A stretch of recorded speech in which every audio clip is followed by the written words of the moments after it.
നടു റോഡിൽ തർക്കം. സുരേഷ് ഗോപിയുടെ മകൻ മാധവ് സുരേഷിനെ പോലീസ് പൊക്കി.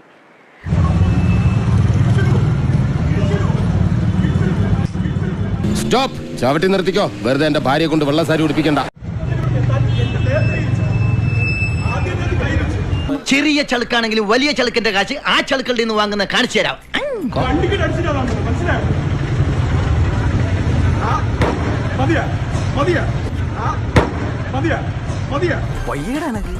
ഇറങ്ങിക്കഴിഞ്ഞപ്പോൾ വിനോദ് കൃഷ്ണയ്ക്ക് ആളെ മനസ്സിലായി. തുടർന്നാണ് പോലീസിനെ വിളിച്ചു വരുത്തിയത്. കാരണം കുറച്ച് മാധവ് സുരേഷിന്റെ പ്രകടനം നമുക്കറിയാമല്ലോ. കുറച്ച് എക്സെൻട്രിക് ആയിട്ടും കുറച്ച് ഒരു കയർത്തും സംസാരിക്കും. ചെക്കന്റെ സ്വഭാവം കേട്ടിടത്തോളം അടിയായിരുന്നു. ഇങ്ങനെ ടൈപ്പാ. ആ തർക്കമാണ് ഉണ്ടായത്. വാഹനം നിർത്തി പുറത്തിറങ്ങി കഴിഞ്ഞപ്പോഴാണ് വിനോദ് കൃഷ്ണയ്ക്ക് ആളെ മനസ്സിലായത്. തുടർന്ന് വിനോദ് കൃഷ്ണയാണ് മ്യൂസിയം പോലീസിനെ വിളിച്ചു വരുത്തിയത്. ചട്ടമ്പിയായി ജനിച്ചു പോയില്ലേ, ഓടാൻ പറ്റുമോ? വിനോദ് കൃഷ്ണ പുറത്തിറങ്ങി വാഹനത്തിന്റെ ബോണറ്റിൽ ഇടിച്ചുവെന്നാണ് മാധവിന്റെ ആരോപണം.